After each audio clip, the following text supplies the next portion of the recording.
Alright, I am fixing the mistake that I see a lot of you make. You guys are saving multiple files as one file. What I mean by that is when you try to save a file after you make changes and it has the same name, this is what happens when you click File Save As twice. So right now, this file has the same file, so I'm going to click File, Save As, see, and then I'm going to put it Home Cell Project. See how it already has the same name? I'm going to press Save, and then it's going to say, do you want to replace it? I'm going to put Yes. Yes means that you're replacing that file, but it's all going to be in the same place. So I'm going to press Yes. There you go. However, say you delete everything. Like, I'm just going to start deleting stuff.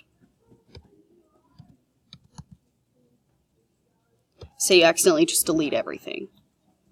Go File, and you were like, oh no, I don't want to save it. Do not save it.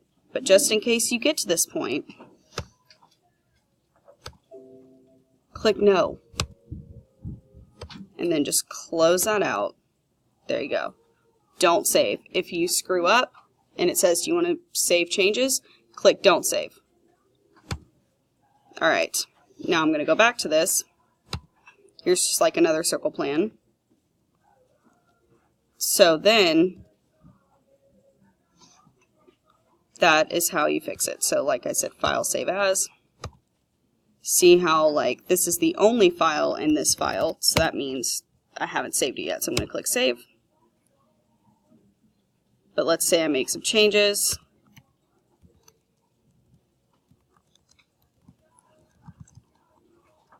Then I'm going to click File, Save, or File Save after you make changes always. But if you're not sure if you've saved it the first time, click Save As. Go to your project, File, Save. Do I want to replace it? Yes. Alright, that is part 2. I really hope this helps.